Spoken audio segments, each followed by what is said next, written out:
C'est l'heure où l'arc-en-ciel se lève à Canal M, épisode 77. Au sommaire aujourd'hui, Journée internationale de lutte contre l'homophobie et la transphobie. On avance en arrière. La Fondation Laurent McEachern pour la diversité sexuelle lance un appel à projet, une annonce bienvenue pour les organismes communautaires mal et sous-financés. Et on termine avec Donald Bilodeau qui nous revient avec sa chronique Ma vie en cinéma queer. On va célébrer ce mois-ci nos grandes réussites internationales en cinéma et télévision. L'heure où l'arc-en-ciel se lève du 20 mai 2024. Deux pas en avant, deux sur le côté, un pas en arrière. Misère que c'est compliqué d'avancer.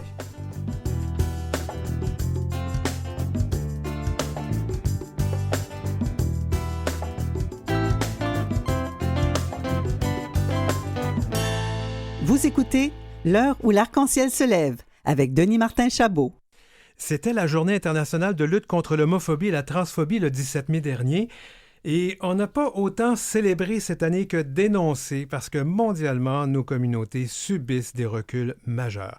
Pour en discuter, nous recevons Laurent Brault, qui est directeur général de la Fondation Émergence. Salut Laurent. Allô. Bienvenue à l'émission. Merci. Une autre habituée, Véronique Thérien, qui est membre du CA de la Chambre de commerce LGBT du Québec. Salut. Bonjour. Et une militante trans, évidemment, on va le dire. Hein? Ouais. J'ai te hâter, mais je pense que c'est déjà fait, ça. D'accord. On reçoit aussi, elle est quelque part au Bas-Saint-Laurent, je pense qu'elle est à Côte-du-Sud, voilà. Alors, c'est Marie-Claude Jeunesse, qui est notre collaboratrice, mais aujourd'hui, elle est là comme membre de Diversité KRTB. On va dire c'est quoi? C'est une organisation qui regroupe des personnes queer dans l'Est du Québec, notamment sur Rimouski, le Bas-Saint-Laurent, Témiscouata. Je ne vais pas te contredire. C'est Kamouraska, Témiscouata, Rivière-du-Loup, les Basques. Bon, alors j'avais encore interverti le R et le T. On va le savoir un jour ou l'autre. Et enfin, on rejoint à Ottawa Laurent-Francis Ngoumou, qui est docteur en travail social, mais c'est quelqu'un qui a une expertise très forte sur la diversité sexuelle et l'immigration. Salut Laurent. Salut, bonjour tout le monde, bonjour et bienvenue à la semaine arc-en-ciel. Laurent Brault, je vais commencer par toi. Alors, on va parler du thème choisi cette année par la Fondation Émergence, parce que la Fondation Émergence, partout dans le monde, ses campagnes sont assez bien vues. Et cette année, on sonne l'alarme à la Fondation Émergence, on parle des reculs, puis on le constate même dans les sondages. Hein? Ça va pas, on n'avance pas. Non, en effet, donc les 2 dernières années, tout particulièrement, nous ont semblé très préoccupantes au niveau de certains reculs des droits LGBTQ+. On peut parler de législation problématique, recriminalisation comme en Ouganda. On peut parler aussi de politique publique défavorable. Donc, plusieurs éléments comme ça que quand on fait le cumul, on se rend compte que, en fait, depuis 2 ans, on voit vraiment un recul. Puis, le but de la campagne, c'est justement, comme tu viens de le dire, sonner la sonnette d'alarme, sans être nécessairement alarmiste. Mais l'idée, c'est de dire, là, les alliés, c'est le moment de prendre conscience des enjeux qui se présentent parce que les 5 prochaines années nous semblent particulièrement inquiétantes. Là. Et puis, il faut le dire, là, parce que notre sécurité, parfois, est mise en question. L'an dernier, le gouvernement Trudeau, à Ottawa, a débloqué des sommes d'argent pour garantir une certaine sécurité lors des événements de la fierté. Ça commence à être inquiétant, tout ça. Oui, tout à fait. En fait, je pense que on a toujours l'impression, comme Québécois, comme Canadiens et Canadiennes, que les reculs se passent ailleurs. Mais vraiment, depuis les 2 dernières années, on voit en fait que ça rentre sur le territoire canadien, que les idéologies anti-LGBT, notamment visant les personnes trans et les personnes non-binaires, sont en augmentation. Par exemple, les crimes haineux ont augmenté énormément les dernières années. Aux États-Unis, on voit plus de 400 projets de loi à l'étude pour restreindre les droits des personnes LGBTQ+. Dans certaines provinces canadiennes aussi, là, il y a des projets de loi et des positions politiques qui nous inquiètent. Donc, on voit un basculement, en fait, dans les pays occidentaux où on pensait que ce qui était acquis, en fait, c'était des victoires, puis que rien n'est acquis en réalité. Les personnes qui ont peut-être vécu ça un peu plus difficilement cette année, en fait, au cours des 2 dernières années, ce sont les personnes trans. Et Véronique, c'est pour ça que je t'ai invité, parce que c'est quelque chose, en tant que personne trans, tu le vis quotidiennement, cette réalité-là. Euh, En fait, personnellement, je ne sais pas si je pourrais dire que je le vis au quotidien. Mais tu reçois la haine que tu lis dans les réseaux sociaux et dans les Je médias, la là. vois, je la vois. Ouais. C'est inquiétant. En fait, je la ressens. Je la ressens de la communauté, des personnes de la communauté. Euh, Puis je la ressens des personnes qui sont de longue date de transition, des personnes qui ont fait des transitions dans les années 70, début 80, qui vivaient leur petite vie normale jusqu'à il y a quelques années. Puis on dirait que de ce que j'entends comme commentaire, c'est qu'ils ont l'impression de revivre une époque où est-ce que c'était vraiment noir. Tu sais, pendant les transitions, on sait qu'à l'époque, c'était pas facile. Ben, ça ne l'est pas aujourd'hui, mais tu sais, c'était vraiment c'est particulier là, quand on parle des années 77, 78, 80. C'était quelque chose de faire une transition. C'était pratiquement un suicide, là, tu sais, au point d'arriver puis de ne plus avoir de travail. L'emploi était excessivement difficile à trouver. Tu sais, puis de s'intégrer dans plusieurs sphères de la société, c'était vraiment difficile. Maintenant, je ressens que ces personnes-là sont craintives parce que eux pensaient que c'était gagné. Maintenant, entre-temps, il y en a beaucoup d'autres qui sont arrivés comme moi. Puis, tu sais, je dis, tu sais, un jour que j'ai décidé de m'affirmer, de m'assumer en tant que personne trans, je voyais que la société était beaucoup plus inclusive, donc ça ne me faisait pas réellement peur. Mais depuis 2 ans, j'avoue que je le ressens. Je le ressens beaucoup, puis c'est inquiétant. J'aimerais aller vers toi, Marie-Claude, parce que les femmes, ben, et les femmes lesbiennes ou bisexuelles, par surcroît, ben, des femmes, déjà au départ, les femmes sont invisibilisées dans notre société. Je pense que c'est encore pire pour les personnes qui vivent une diversité. Et c'est ce qu'on appelle souvent la lesbophobie. Qu'est-ce que tu pourrais dire cette année au niveau de... Qu'est-ce que tu penses au niveau des reculs? Est-ce que les femmes ont vécu ces reculs-là? Mais effectivement, tu sais, en fait, là, la lesbophobie, là, c'est vraiment au carrefour entre le sexisme et l'homophobie. Donc, oui, effectivement, quand tu parles d'une double marginalisation, ben, c'est sûr que, tu sais, on voit plus de lesbiennes. L'invisibilité est moins totale qu'elle était. Par contre, les lesbiennes sont beaucoup marchandées. Donc, on va nous représenter dans l'hypersexualisation, dans les romans ou ailleurs. Ça va presque toujours être de belles, jeunes femmes qui ont une expression de genre féminine, qui vont avoir des sexualités épanouies et qui souvent vont aussi avoir une sexualité avec des hommes. Donc, c'est ça, c'est une récupération d'une certaine façon de l'image de la femme lesbienne. Puis on sait que c'est une orientation sexuelle qui est souvent pas très prise au sérieux. T'es lesbienne parce que t'as pas rencontré le bon gars, t'es lesbienne parce que t'as été agressée sexuellement, t'es lesbienne parce que. Donc, c'est ça. Donc, oui, il y a des avancées parce qu'il y a des artistes qui maintenant nomment leur sexualité. L'aspect positif, c'est que les gens maintenant ont des repères. Avant, c'était extrêmement difficile d'avoir des repères concrets et vivants. Par contre, c'est ça, tu sais, tout n'est pas gagné comme la lutte féministe est loin d'être gagnée également.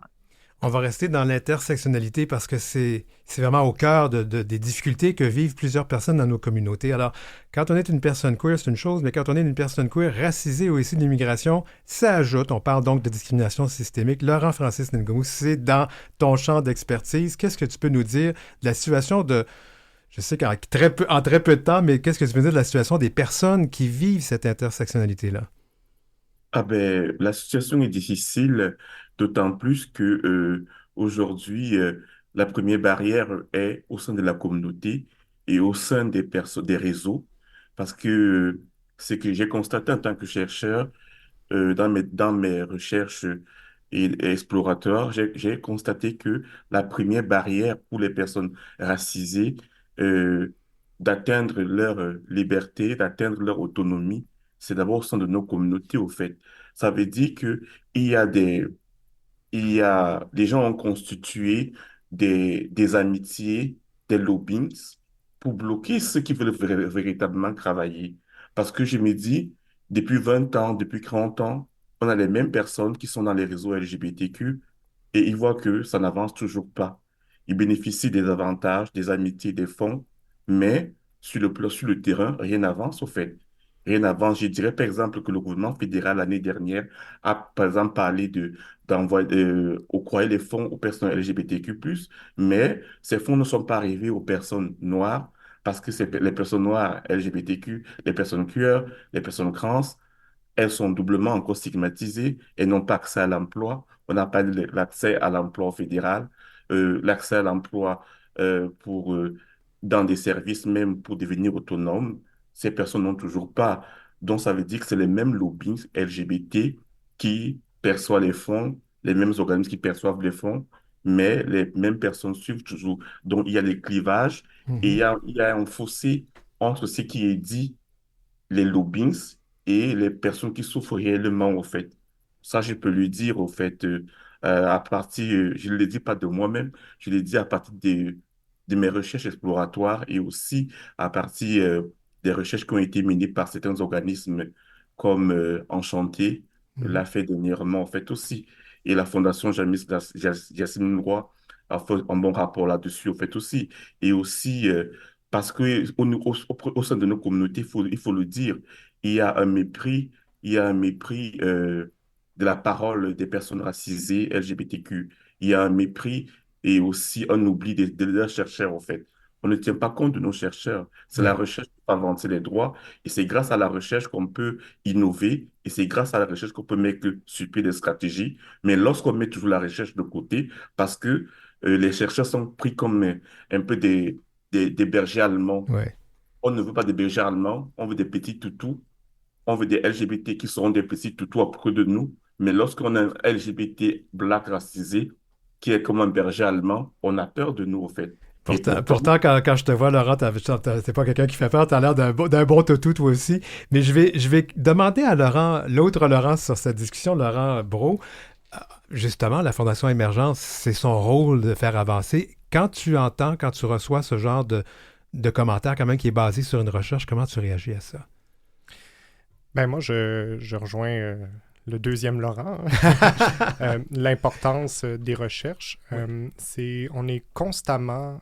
bon, vous savez, à la Fondation, on a une équipe de formateurs qui va offrir des formations, des outils dans le milieu de travail, dans les résidences, dans le milieu de la prochaine danse, dans toutes sortes de milieux. Et on est constamment challengé sur la crédibilité de ce qu'on avance. Donc, moi, c'est une ligne extrêmement importante que j'ai à la Fondation, c'est de reposer tout ce qu'on fait sur des données, des statistiques. Donc, je rejoins complètement Laurent. C'est parce que les gens vont remettre en question ce qu'on amène. Les gens vont remettre en question notre crédibilité. Et on a besoin de la science pour démontrer ce qu'on avance, mais aussi pour nous guider. Il y a des choses qu'on ne sait pas, là. Des choses qu'on découvre. Il y a des réalités qui n'étaient pas abordées par le passé, qu'on connaît de plus en plus. On a déjà parlé ici de l'acronyme LGBTQ+. Là, 50 ans, on n'avait même pas le mot homosexuel, n'était même pas tant connu, ou plusieurs personnes ne s'auto-identifiaient pas comme homosexuels parce qu'il n'y avait pas ce terme-là.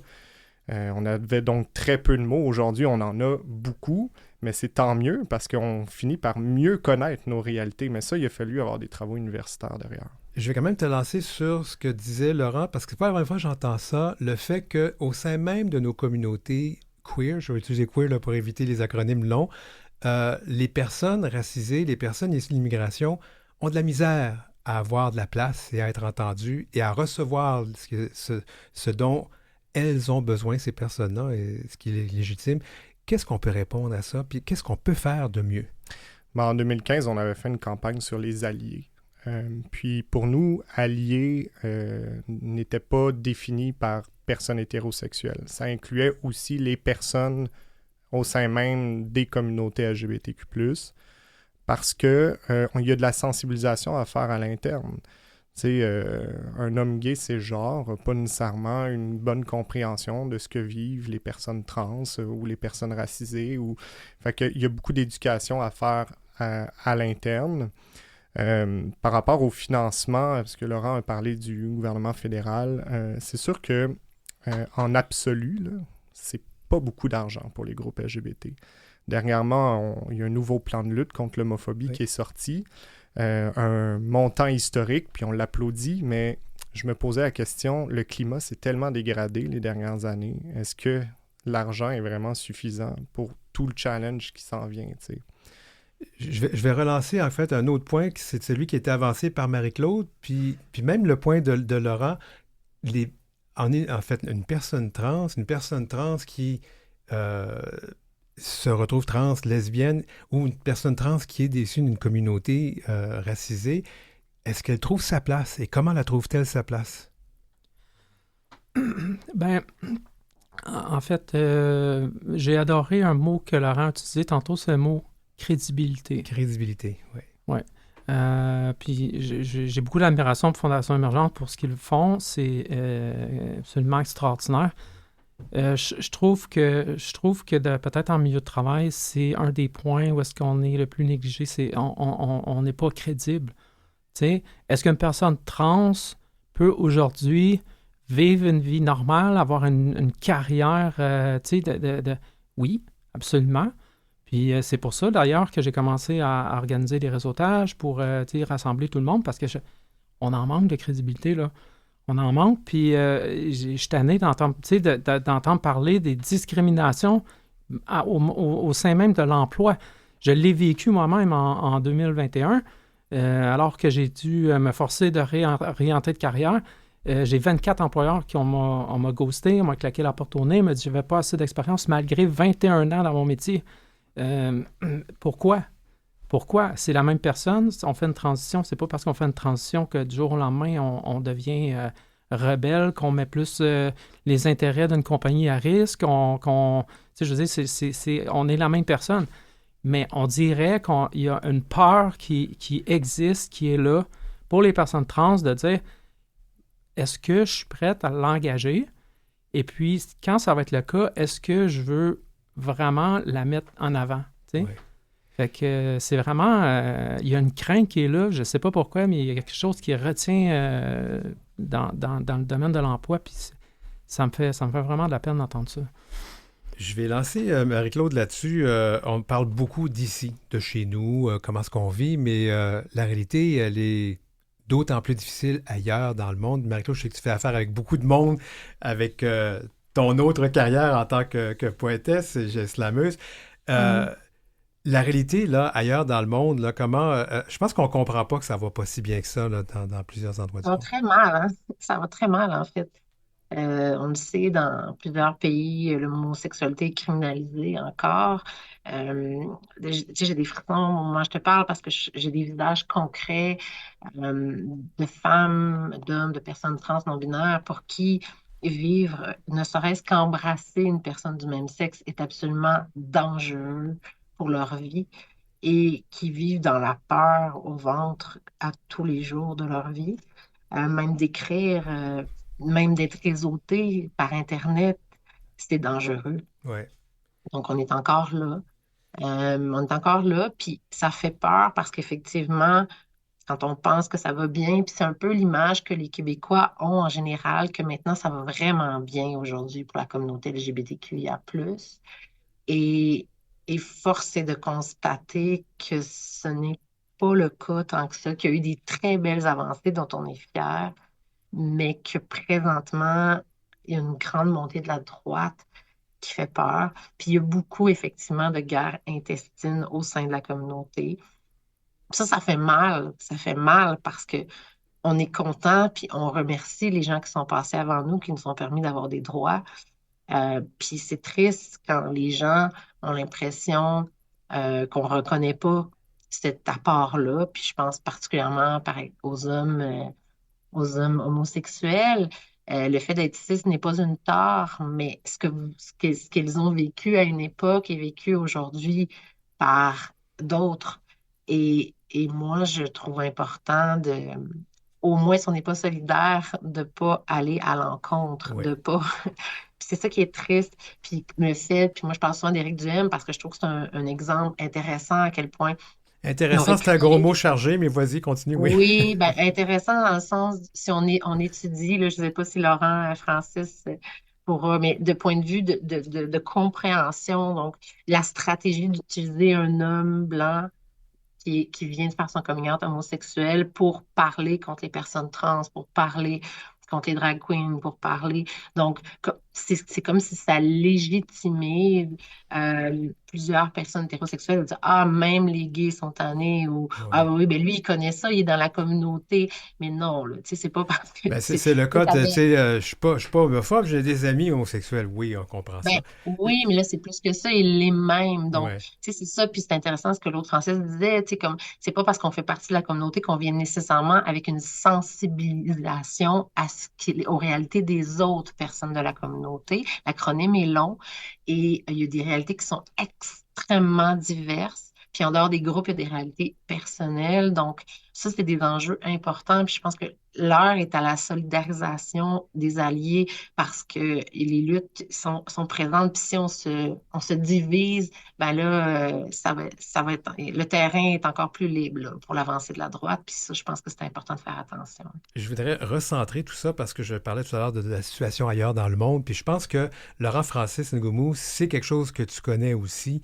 Ailleurs dans le monde, la situation n'est pas facile, surtout dans certains, bon, on va dire dans certains pays africains. Je peux nommer l'Ouganda, là, qui a été dans les manchettes récemment. Comment on doit réagir à ça, nous, dans l'Occident, là, qui vivons dans notre confort et j'espère peut-être pas dans notre indifférence?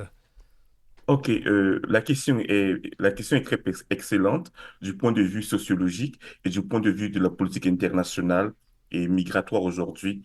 Euh, Ce qui arrive en Ouganda, il faut le comprendre que ce sont des églises qu'on appelle les born again, les nés de nouveau, qui viennent des États-Unis, qui ont trouvé un terrain fertile dans les pays anglophones, les pays anciens colonisés anglophones. Et dans ces pays-là, ils apportent donc, il dit, la lutte contre les questions LGBTQ, lutter contre l'avortement, et on veut faire des vrais hommes et des vraies femmes, et selon Dieu, au fait. Et là, ils arrivent dans des pays où la pauvreté y règne. On propose, par exemple, la construction des écoles, des hôpitaux, envoyer vos enfants à l'école gratuitement. En contrepartie, on vous dit, il faut lutter contre les personnes LGBT, il faut lutter contre le droit de la femme à avorter. Et c'est ça qui est en train de prendre ampleur sur le continent actuellement. Comment procéder vis-à-vis de cela? Parce qu'on dit chez nous que lorsque vous arrivez quelque part, dans une maison, il faut comprendre comment les parents fonctionnent et, euh, et comment est-ce que les Occidentaux doivent se comporter vis-à-vis de cette... Ils doivent demander renseignements aux chercheurs, aux personnes qui ont vécu dans le continent et non d'aller directement en politique. C'est ça qui fait braquer, au fait. Parce que pour entrer chez quelqu'un, il faut bien se renseigner auprès de ses enfants, comment ton papa se comporte, comment ta maman se comporte. Là, les enfants peuvent bien te guider. Donc, par exemple, nous, les chercheurs noirs qui avons vécu dans le continent, on est prêts, on est ouverts à travailler main dans la main avec ces personnes en Occident pour nous aider dans cela, en fait, dans cette éducation, dans cette sensibilisation, mais pas se mettre en maître et esclave, en fait. Non, il faut se mettre égal à égal et utiliser les personnes qui ont vécu dans le continent, qui ont de l'expérience pour travailler ensemble et pour aller à euh, démystifier cette réalité et pour aider à lutter contre ces réalités. Je pense qu'aujourd'hui, plus que jamais, comme Laurent l'a dit, Marie-Claude l'a soulevé et aussi vous Vanik? avez une invitée, une personne invitée à votre bureau. Je pense qu'aujourd'hui, on doit travailler main dans la main. C'est la solidarité, c'est l'union, pas l'union de façade, pas l'union hypocrite, mais une véritable union, en fait. Plus on sera unis, plus on va avancer. Par contre, l'invité a dit quelque chose tout à l'heure très important.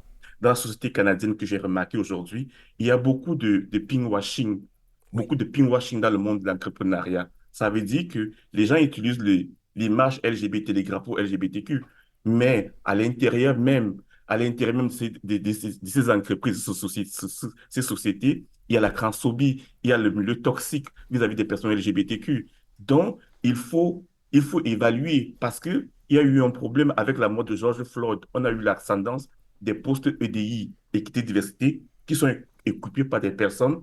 Une collègue, Lopez, a fait une étude et dit que ces postes étaient occupés à 80% par des femmes blanches hétérosexuelles cis et qui ne comprenaient pas parfois ces réalités EDI, au fait, dans les entreprises. Donc, et il y a une enquête aussi de chercheuse là qui remonte en disant que il y a un sentiment sur lequel les gens pensent que le fait de revendiquer au Canada, on revendique trop, on a trop de droits, en fait, on a Ouais. trop d'avantages, au fait. Donc, ça fait en sorte que on se remet, on se remet à un petit niveau, alors que le plafond de glace, on a peur de le casser, au fait, parce que les gens nous font dire qu'on a trop de droits, alors qu'on n'a même pas de droits, en fait. Ouais. Alors on doit combattre tous les jours, on doit dénoncer tous les jours. Et lorsque des personnes ne sont pas en position de force, n'ont pas de véritables alliés, comme Laurent l'a dit tout à l'heure, comme Aïto l'a souligné, si on n'a pas de véritables personnes qui nous soutiennent en entreprise, des véritables personnes qui occupent des postes décisionnels EDI en entreprise pour nous soutenir, donc ça veut dire que le combat est voué à l'échec Ouais. en avance, au fait. On a encore Mais beaucoup c'est la de, solidarité. oui, on a encore beaucoup de chemin à faire. Il nous reste très peu de temps. Je vais quand même rappeler que dans cette campagne, la Fondation Émergence avait quand même des idées intéressantes, hein. Le fameux, la marche arrière, là, si je comprends bien. Ouais. Oui, ben, notre campagne dénonçait les idées dépassées. On rappelait que lorsque les droits des personnes LGBTQ plus reculent, c'est toute la société qui revient en arrière, hein. On parle de l'interdépendance des droits. Quand il y a une communauté qui perd des droits, le risque d'autres minorités perdent des droits également. C'est le risque qu'on veut soulever. Puis pour ramener tout ce propos-là de l'avant, on a organisé une marche à reculons, donc une première mondiale. C'est en partenariat avec Fierté Montréal. Donc sur 100-150 mètres, là, on parle vraiment... c'est pas comme le défilé, hein, c'est vraiment plus un stunt médiatique. Là, c'est un petit peu l'idée. Donc on a marché à reculons au centre-ville de Montréal avec nos banderoles, nos pancartes pour dénoncer le recul qui existe un peu partout dans le monde. Bon, on va espérer que l'an prochain, quand je vais tous vous réinviter à faire cette discussion sur la journée mondiale internationale de lutte contre l'homophobie et la transphobie, qu'on va arrêter de parler de recul, puis on va marcher de l'avant. Comme je dis tantôt, hein, on fait en avant, en arrière, de côté, mais en autant qu'on finisse par avancer.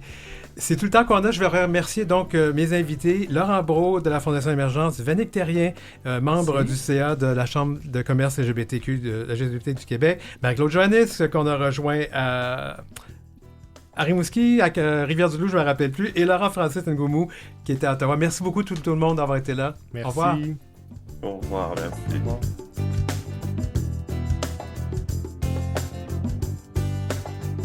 Pour joindre l'équipe, écrivez-nous à heureciel@gmail.com. C'est heureciel en un seul mot et en minuscule, @gmail.com. Suivez Denis Martin Chabot sur Facebook ou Instagram à @dmchabotauteur.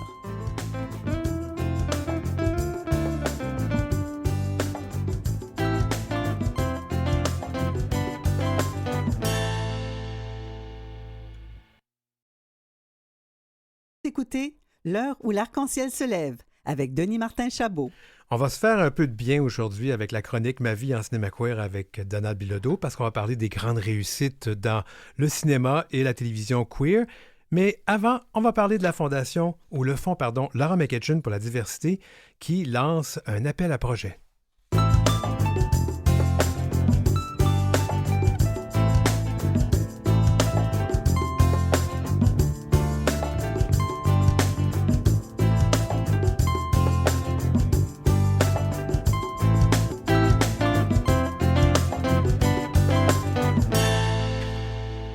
Le fonds Laura McEachern pour la diversité sexuelle lance un appel à projet. L'organisme remettra cette année une subvention de 5 000 $ au projet retenu. La date limite pour déposer le projet, c'est le 1er juin. Ça a l'air de rien, 5 000 $, mais pour beaucoup d'organisations communautaires qui sont mal et sous-financées, c'est déjà un bon pas en avant. Pour en parler, donc, on reçoit Pierre Sheridan, qui est le constituant, il faudra que tu m'expliques c'est quoi ça tout à l'heure, Oui. du fonds, et il est aussi le conjoint de Laura McEachern, qui est décédé en 2019. Et je connais très bien Pierre, alors je vais le dire d'emblée, parce que j'ai écrit la biographie de Laura McEachern, ou sur Laura McEachern, donc j'ai beaucoup à travailler avec toi, Pierre. Oui. Alors, le Fonds de la diversité sexuelle a été créé en 2015 par ton conjoint, Laura McEachern. Pourquoi c'est important de pérenniser là, son action et sa volonté, quoi? Oui, c'est vraiment très important. Ouais. Parce que Laurent voulait vraiment donner un moyen structurant à la communauté, aux communautés LGBTQ+, parce que pour recevoir de l'argent, pour pouvoir le redonner aux communautés, parce qu'au moment où la société a commencé à fonder des organismes qui recueillaient des fondations, etc., qui recueillaient de l'argent, ben les communautés LGBTQ n'étaient pas présentes dans la vie sociale, ce qui veut dire qu'il y a très peu, par exemple, à l'époque, la Centraide subventionnait pas les organismes LGBTQ+. On se rappellera qu'à l'époque, c'était maintenant Interling, mais Gay Écoute, Oui. que Laurent a pris en main. Ben, ça vivotait de mois en mois. Ils avaient un petit bureau au-dessus d'une pizzeria. Ça sentait le gras puis la graisse, puis il n'y avait pas d'argent pour payer personne, là. Au contraire, je sais que les écoutants payaient à chaque mois leur quote-part pour permettre de payer les lignes téléphoniques. Faut le faire, Oui, faut tout le à fait, faire. tout à fait. Et les organismes communautaires, les organismes communautaires, ce qu'on les appelle comme ça, mais ces organismes qui ont pris la relève, qui ont pris le bâton des pionniers, puis qui ont fait avancer les dossiers, étaient pas financés, maintenant sont sous-financés, mal financés. Donc, une fondation comme celle de Laurent, ça aide, là. Oui, tout à fait. Le but, faut pas, c'est parce que le fonds, on a changé le nom un peu, je l'expliquerai peut-être tout à l'heure si ça vous intéresse, mais c'est le fonds Laurent McCutcheon et non plus Fonds Diversité Sexuelle Laurent McCutcheon. Le but, Laurent a créé le fonds pour être sûr que l'argent recueilli serve à très long terme, parce que c'est un fonds à perpétuité. Donc, tous les dons sont versés dans le capital, qui est protégé. Seuls les revenus d'intérêt sont réutilisés, pas en totalité, parce qu'ils en conservent une certaine partie pour permettre au fonds de progresser au fur et à mesure du temps. Et donc, c'est vraiment très important parce que Laurent voulait s'assurer qu'on ne puisse pas dilapider l'argent au fil des décennies, là. Parce qu'il a laissé quand même une bonne partie de sa fortune. Il n'y avait pas une grande fortune, mais on a laissé quand même une bonne partie là-dedans, là. Bien, pas encore, parce que quand Laurent a créé le fonds, on avait dit, Laurent et moi, publiquement, qu'au décès du dernier survivant, la 80% de notre patrimoine serait versé au fonds. Non, ben on va pas attendre, là. On ne voudrait pas que ça arrive trop vite, là. Non, ben je dis toujours à la blague, c'est ça. Je vais vivre encore le plus longtemps possible, mais bon. Et donc, le but aussi, c'est qu'on veut chercher à convaincre des personnes qui ont de l'argent, parce qu'ils ont réussi en affaires, peu importe, là, à laisser dans leur testament, à faire un don testamentaire, un legs testamentaire. Oui. Avant de rentrer sur le terme constituant, tu as dit qu'on a changé le nom de la fondation. Oui. Du fonds. Pour quelle raison? Parce que lors de la Laurent avait prévu la possibilité de mettre sur pied un comité consultatif, pour voir au fil des années à assurer une permanence pour le fonds. Et lors de la première réunion, au bout de 10 minutes, quelqu'un a dit, mais là, on dit plus ça aujourd'hui, diversité sexuelle sans avoir autre chose au bout. Alors, j'ai réfléchi beaucoup, j'ai discuté avec les gens de la direction du développement philanthropique de la Fondation du Grand Montréal et j'en suis venu à la conclusion que mieux valait renommer le fonds Laurent McCutcheon et on a une signature qui est valoriser les différences, mais qui pourrait changer, évoluer parce que la réalité d'aujourd'hui n'a rien à voir avec celle que nous avons vécue ou qui était la réalité il y a 40 ans. Ouais. Alors imagine dans 100 ans, dans 150 ans, puis dans 200 ans, parce que je vois très loin, ça risque d'avoir... j'espère que la société va avoir encore évolué davantage. Oui, je rappelle aux gens qu'il y a 30 ans, nous sommes, je ne veux pas vous hâter tout le monde, mais nous sommes tous des personnes queer autour de la table. Oui. Et il y a 30 ans, nous étions des personnes qui... avaient une maladie mentale. Oui. Comment les choses changent. Tout à fait. Alors, tu sais, la personne qu'on dit l'actuel constituant du fonds Laurent McCutcheon, comment ça fonctionne tout ça? C'est que quand Laurent a signé la convention pour créer le fonds à la Fondation du Grand Montréal, c'est la personne qui est responsable du fonds. Et après son décès, parce que j'avais assisté à toutes les rencontres avec lui, même si c'est que lui qui avait signé l'entente, ils m'ont automatiquement nommé constituant du fonds. Ah, c'est un beau cadeau qui Et t'a donc- fait. Voici une job pour toi quand je vais Oui, c'est ça. C'est ça. Mais de toute façon, le comité consultatif, parce que, bon, j'ai une fin prévisible d'ici, je ne sais pas quand, en tout cas, j'ai une date de péremption, comme tout le monde. Et le comité consultatif va être là tout le temps et les membres vont se renouveler au fur et à mesure.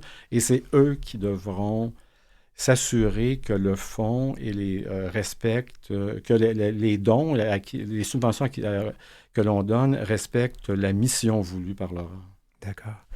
Quelles sont, justement, tu mentionnais la Fondation du Grand Montréal. C'est quoi les relations avec la Fondation du Grand Montréal? Ah, c'est une relation très, très étroite parce que c'est eux qui qui s'occupent de la gestion. Ils ont des experts, des financiers, etc. Et c'est eux qui gèrent les placements, qui gèrent tout. Et donc, les personnes qui font un don reçoivent ont droit des reçus pour les fins fiscales et c'est eux qui s'occupent de tout ça. Et c'est eux qui s'occupent, donc un peu comme la Caisse de dépôt et placement du Québec, qui s'occupe de plusieurs fonds de retraite. Ah mon Dieu, oui. C'est un peu comme ça. Là. Ils ont... oui, la Fondation du Grand Montréal a sous gestion autour de plus de 450 millions de dollars. Et d'autres fondations, là. Oui, il y a plus de 700 fonds et fondations qui sont membres, qui sont gérés, dont les avoirs les actifs sont gérés par la Fondation du Grand Montréal. Donc, c'est à l'avantage du fonds Laurent McEachin, ça, de faire ça. Ah mon Dieu, oui, parce que Laurent voulait être sûr qu'on n'ait pas à dépenser beaucoup d'argent pour s'occuper de la gestion, parce que c'est autour de 1% de frais de gestion, ce qui est très peu, là. De ton expérience, parce que maintenant que tu gères ce genre de fonds, je sais que c'est mais tu as quand même vécu beaucoup dans les communautés. Tu n'avais pas le choix avec Laurent McEachin qui était dans tout, là. Oui. C'est quoi les obstacles auxquels font face nos communautés présentement? C'est probablement, parce qu'on sent qu'il y a des résistances, des vents contraires concernant certains dossiers, comme entre autres la communauté trans. On s'attaque de plus en plus subtilement ou par le biais de, on s'attaque au fait que les jeunes, on voudrait que les jeunes ne puissent pas, avant l'âge de 16 ans ou 18 ans, avoir le droit de commencer leur transition. Et ça, moi, ça me fait peur. Ouais. Parce que c'est souvent des religions, la religion qui s'immisce là-dedans, et ça, c'est jamais très bon, à mon sens. Oui, puis on commence là, puis on ne sait pas ce que ça va continuer. Hein, oui, tout à fait. Parce que je pense, moi, en tout cas, moi, les gens de ma génération, on se disait, on a mené des batailles, nous avons gagné, nos droits sont assurés, mais l'histoire nous dit que c'est jamais nécessaire. Tout peut arriver. Les droits humains, il faut être très conscient. C'est toujours fragile. Oui. Puis le vent de face, il est fort présentement. Oui, tout à fait. Ben écoute, on va parler de Laurent McEachin parce que c'est l'émission qui passe justement où on fait une spéciale sur la journée de lutte contre l'homophobie et la transphobie. Oui. La paternité de cette journée-là, elle est débattue entre Georges Tay et Laurent. Ben écoute, on laisse ce débat-là à d'autres personnes. Oui. Mais tu as vécu avec lui, c'est quelqu'un qui a fait beaucoup pour nos communautés. Qu'est-ce qui te rend le plus fier de l'action publique de Laurent? Le fait qu'il a vraiment fait avancer nos droits. C'est quelqu'un qui, grâce à lui, si quelqu'un d'autre aurait pu aussi faire des choses par la suite, là, mais c'est Laurent qui est toujours arrangé pour atteindre ses objectifs. Quand Laurent se butait à un obstacle, plutôt que de se battre avec cet obstacle-là, parce que c'est souvent des combats stériles, il disait « OK, je vais contourner cet obstacle, puis je vais continuer m'en aller là où je veux aller. » Et pour Laurent, ça a toujours été, et pas nécessairement juste les droits des LGBTQ+, c'est pour lui, c'était socialement, on doit défendre les droits de tout le monde. Tout le monde a droit au respect des autres, oui. Le droit d'être ce qu'il ou ce qu'elle est. Moi, je me rappellerai toujours dans les entrevues que j'ai faites avec Laurent, il disait, moi, je me bats pas pour être toléré. Oui, c'est ça. Je me bats pour être qui je suis puis d'avoir ma pleine place dans la communauté. Oui, tout à fait. Puis Laurent, pour faire comprendre aux gens, il leur disait, est-ce que vous aimeriez ça, vous, que vos amis vous tolèrent? Ouais. Parce que tolérer, ça veut dire qu'il y a toujours un aspect négatif. C'est que on n'aime pas ça, mais on tolère que tu sois gay ou... On tolère les moustiques, disons. Hein? Oui. On n'a pas le choix. Alors, justement, juste pour revenir, il y a un appel à projet. Comment on fait tout ça? Bon, il faut aller sur le site du Fonds Laurent McCutcheon, qui est... vous tapez Fonds Laurent McCutcheon, vous allez le trouver. Et vous allez avoir tout ce qu'il faut pour le premier appel de projet. Mais au départ, on s'est dit avec le comité consultatif que plutôt que de donner une subvention à un organisme de façon générale, on va y aller chaque année par un appel de projet. Et on a évalué, qu'on s'est rendu compte que mieux valait laisser la porte ouverte à ne pas donner trop de contraintes parce que on veut susciter des projets très créatifs. Parce que les gens, des organismes, il faut que ce soit un organisme, un OBNL, à but non lucratif, il faut que ces personnes-là connaissent le terrain. Donc, elles connaissent les besoins et donc elles peuvent présenter simplement, parce qu'on ne veut pas être fait trop compliqué, là, dire ce qu'ils vont faire, à qui s'adresse. Pourquoi ils ont choisi ce projet-là, qu'est-ce que ça va changer, etc. Bien, Pierre Sheridan, constituant du Fonds Laurent McCutcheon, je ne me suis pas trompé cette fois-ci, je l'ai bien dit. Merci beaucoup d'avoir été avec nous, puis bonne continuation. Merci, ça me fait plaisir. Merci. Vous écoutez L'heure où l'arc-en-ciel se lève avec Denis Martin Chabot.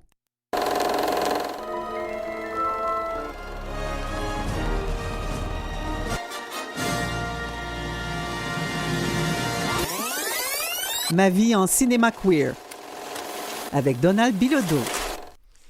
Donald Bilodeau, bienvenue à l'émission à nouveau. Bonjour Denis Martin, bonjour tout le monde. Alors aujourd'hui, tu veux nous parler du cinéma LGBTQ, en fait 2S, parce que moi je préfère dire queer maintenant, c'est moins long. C'est moins long.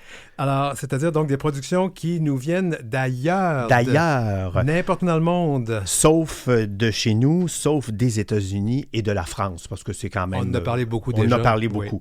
Oui. Mais, l'exception faisant la règle, je voudrais parler d'un film québécois avant, qui s'appelle L'Acrobate. Alors, c'est un film qui a été réalisé en 2019 par le cinéaste d'origine acadienne Rodrigue Jean, à qui l'on doit aussi l'amour au temps de la guerre civile. Je vous conte rapidement l'histoire. Dans le condo froid d'une tour montréalaise pendant la saison hivernale, la relation pulsionnelle de Christophe, un quadragénaire dont la mère est mourante, avec Misha, un acrobate russe blessé à la jambe. Sébastien Ricard incarne Christophe, Sébastien Ricard qui est acteur et qui est chanteur au sein du groupe Loco Locas. Et Yuri Polo, quant à lui, interprète Misha. Yuri Polo c'est un Biélorusse. Alors, il vit au Québec depuis plusieurs années. On a pu le voir dans divers projets, parmi lesquels la série 5e rang à Radio-Canada. Oui. C'est le conjoint de Brigitte Poupard, en passant. Donc, il s'agit d'une œuvre violemment charnelle et explicite célébrant les corps masculins. L'hiver montréalais y est bien représenté. On sent bien la vie nordique de la métropole québécoise. Les deux acteurs, il faut le préciser, sont pas mal mignons. Ils sont excellents. T'en manques pas une, toi, hein? Moi, j'en manque pas une. Je peux pas m'empêcher. Et puis, ils sont excellents comédiens. Et le film, c'est un film qui est lent, passionné, cru. Ça ne s'adresse pas à tout le monde. Il a fait couler beaucoup d'encre parce que nombreux sont ceux et celles qui ont été vexés par des scènes carrément pornographiques, disent-ils, ce qu'ils ont trouvé honteux. C'est vrai qu'on y voit même une scène de douche dorée, ce que l'on appelle le golden shower en français, ce qui peut choquer certaines personnes plus sensibles ou moins ouvertes ou tolérantes, en particulier lorsqu'on parle de sexualité. Alors, avec L'Acrobate, le réalisateur va directement au cœur de sa démarche en insérant dans son film des scènes sexuellement explicites pour lesquelles les deux acteurs principaux ont été doublés par des professionnels du domaine. Il existe toujours cet effet de surprise un peu étrange quand apparaissent des scènes sexuellement explicites dans un film d'auteur destiné aux salles.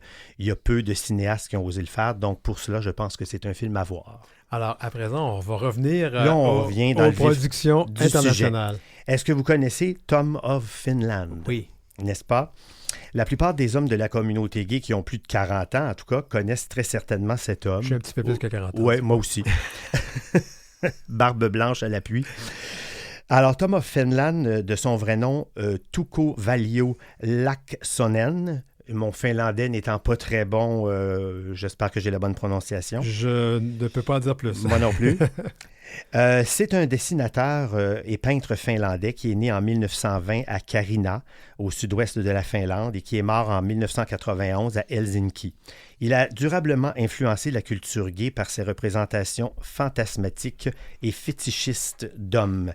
Tom of Finland a contribué à construire une image virile de l'homosexuel à rebours du stéréotype de l'homosexuel efféminé qui apparaît par exemple dans La cage aux folles. Mais on va s'entendre que c'est correct aussi d'être efféminé. Oui, absolument. Mais c'était vraiment le contraire de ça que voulait amener Tom of Finland. D'ailleurs, ses dessins sont souvent très exagérés, naturellement. On peut avancer que l'œuvre de Tom a créé une sous-culture sadomaso qui a émergé après la Seconde Guerre mondiale et qui a atteint son apogée à la fin des années 70 et au début des années 80, avant l'apparition du sida dans la communauté. Mais on va quand même aussi être clair que c'est pas le sadomasochisme qui a amené le sida. Exactement. Et que les pratiques BDSM, ce sont des pratiques acceptables. Tout à fait. Et c'est une bonne pratique, mais dans un contexte de consentement. Je suis entièrement d'accord. Je le dis pas juste pour que les gens qui nous écoutent soient clairs là-dessus. Donc, c'est le film qui raconte la vie. Ce n'est pas un film porno, là, rien à voir. C'est vraiment un drame biographique. C'est une coproduction Finlande, Danemark, Suède, Allemagne. Alors, on raconte vraiment la vie de l'artiste depuis la Seconde Guerre mondiale, où il revient du front pour s'installer à Helsinki, là où l'homosexualité est à peine mieux tolérée que dans la campagne d'où il vient. Alors, à côté de son travail de graphisme, Tom libère ses fantasmes dans le dessin représentant des hommes musclés et très érotisés. Ils sont d'une telle qualité que son compagnon, danseur, le pousse à trouver moyen de les publier, ce qu'il fera avec succès et partout dans le monde. L'acteur qui l'incarne, pour vous le nommer, s'appelle Pekka Strang. S-T-R-A-G. Ouais. Et on va partir de M. Strang, on va aller en Lituanie. On traverse dans les États baltes. Ouais. La Lituanie, c'est une ancienne république socialiste soviétique où l'homosexualité n'est vraiment pas très, très bien perçue, même pas encore en 2024. C'est grandement réprimé. On est loin des mariages pour tous et même la reconnaissance des conjoints de même sexe. Alors, on dit qu'il s'agit d'un des pays les plus homophobes de l'Europe, si on fait abstraction de la Russie, bien sûr. Le film tourné en 2020 s'appelle « Tomber pour Ali » du réalisateur Romas Zabarovskas, que l'on surnomme l'enfant terrible des États baltes parce qu'il ose aller plus loin dans son œuvre. En voici le synopsis. Marius, un avocat trentenaire désabusé de Vilnius, qui est la capitale de la Lituanie, partage son temps entre ses amitiés superficielles et ses conquêtes sans lendemain. Un soir, alors qu'il drague sur le net, il fait la connaissance d'Ali, un beau réfugié syrien qui réveille en lui des sentiments amoureux qu'il ne pensait plus éprouver. À la mort de son père qu'il ne fréquentait plus, Marius se rend à Belgrade, en Serbie, où il rencontre enfin Ali. Le film, tout en questionnant la violence des rapports sociaux, l'identité queer et le gouffre qui sépare les deux protagonistes, nous offre un drame sentimental où la quête d'un monde plus humain est l'enjeu majeur du propos. Alors, je vous épargne le nom des acteurs totalement inconnus chez nous, avec beaucoup d'Y et de K, mais je vous recommande grandement ce film. Alors, quittons l'Europe. Allons-nous-en dans un pays d'actualité, l'Israël. Oui. Alors, je veux vous parler du film Yossi et Jagger. Ça s'écrit comme ça se prononce, Y-O-S-S-I, et Jagger comme Mick Jagger, du réalisateur Eitan Fox, un cinéaste gay israélien né à New York. C'est un film qui date de 2002 et qui, tiré d'une histoire vraie, raconte l'amour secret de deux jeunes soldats du Tsahal, qui est le nom de l'armée israélienne. Pour plus de détails, je peux vous dire que le film raconte la vie de Yossi, un lieutenant d'une section de soldats basée à la frontière entre Israël et le Liban, qui part en reconnaissance avec son sergent, Lior, que tout le monde surnomme Jagger car il ressemble à une star du rock. Yossi est aussi renfermé et taciturne que Liard est expansif et extraverti. Au cours de la reconnaissance, les deux hommes, après une bataille dans la neige, commencent à s'embrasser, car les deux garçons entretiennent depuis quelque temps une relation aussi secrète que passionnée. Sauf que Liard doit bientôt quitter l'armée et il demande à Yossi de le suivre. Mais les choses vont se corser et ça ne va pas se dérouler comme prévu.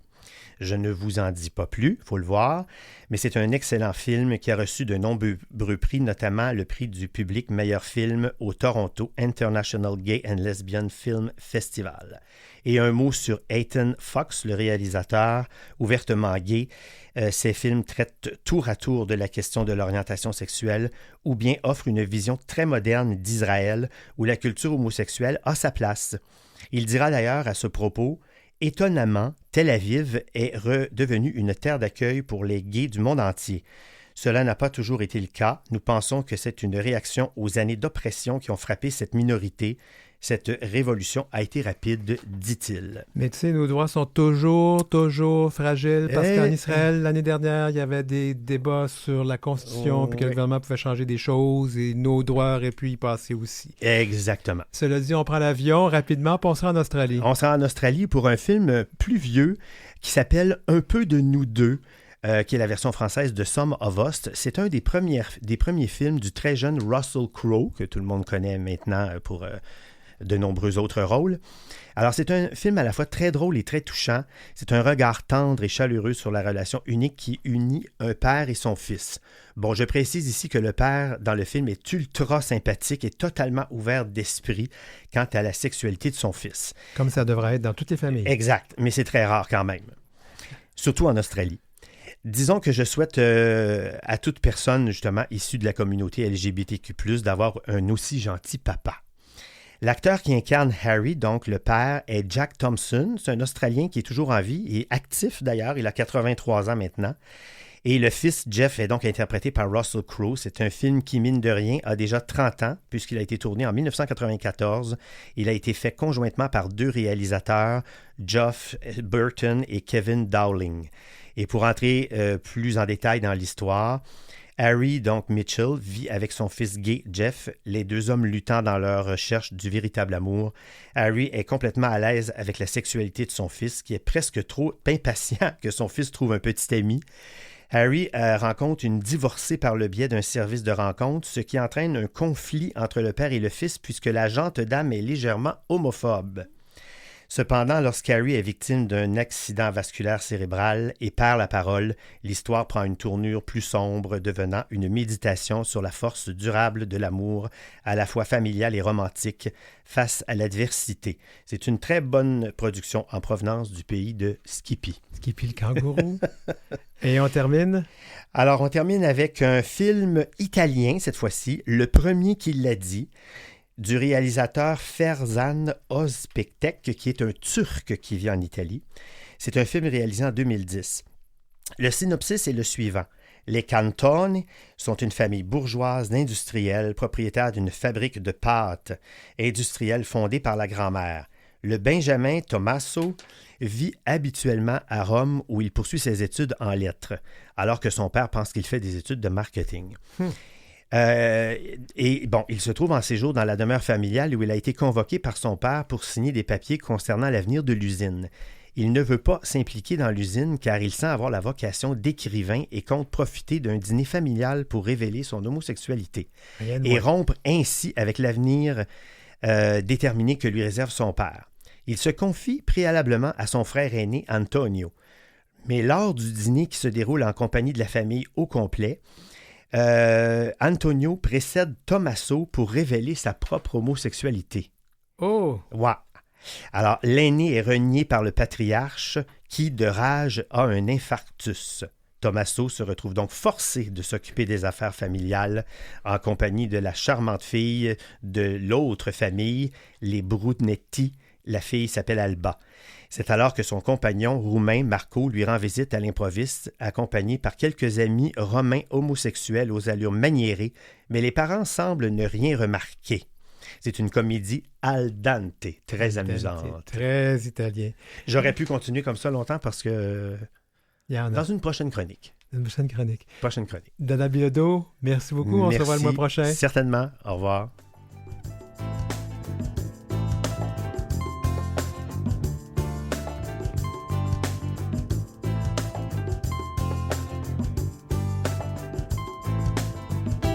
Pour joindre l'équipe, écrivez-nous à heureciel@gmail.com.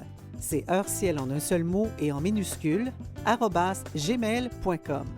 Suivez Denis Martin Chabot sur Facebook ou Instagram à @dmchabotauteur.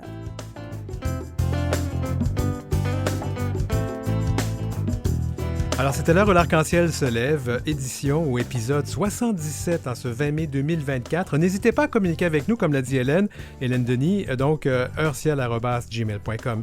Merci à notre équipe. On doit remercier beaucoup Marie Massé et Godéric Tropp qui nous aident à la recherche, Maurice Bolduc à la mise en onde, Julie Curley, dont on utilise la musique pour le thème de l'émission, Gerly Ormelette, chef de contenu numérique, Jean-Sébastien Laliberté, chef de diffusion de Canal M, Philippe Lapointe, qui est directeur d'antenne, et Marjorie Théodore, présidente et directrice générale de Vues et Voix et de Canal M. Je m'appelle Denis Martin Chabot.